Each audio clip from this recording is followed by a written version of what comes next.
An alternative to using the quadratic formula with some quadratic equations is to use the technique of completing the square. The results of this technique are similar to using the quadratic formula with some differences. In this video, we look at examples of solutions to quadratic equations that involve completing the square. Let's start with an example. The shape of a parabolic satellite dish is modeled by this equation. Y equals x squared minus 26x plus 120.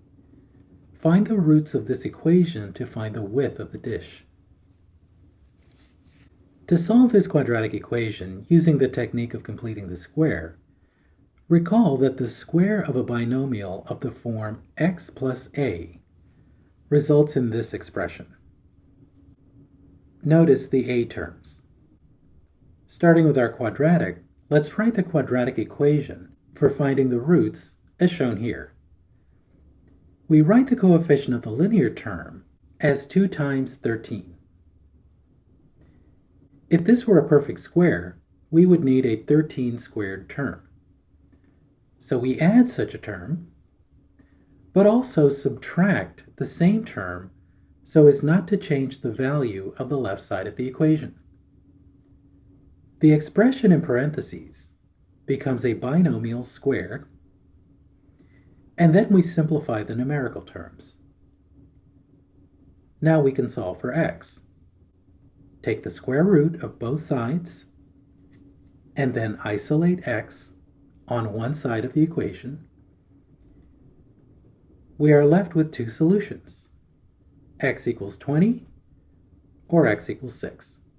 This means that the width of the satellite is the difference between these two roots, or 14. Let's look at another example. The area of this triangle is 60. Solve the quadratic equation from the base and height measurements to find the dimensions of the triangle. We'll use the technique of completing the square by modifying our quadratic to include the square of a binomial. The area of a triangle is 1/2 the base times the height. So let's plug in the values from the triangular diagram. We end up with this formula for the area. We make that formula equal to 60, the area of the triangle. First, multiply both sides by 2 to get rid of the 1/2 on the left side of the equation. Next, we rewrite the quadratic so that it's the square of a binomial. This means adding a 5 squared term to the expression in parentheses and subtracting that same term.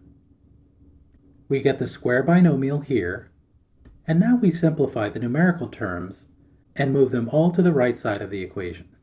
Take the square root of both sides and we are left with two roots, x equals 6 or x equals negative 16. Only the positive root makes sense in this context, so we use x equals 6.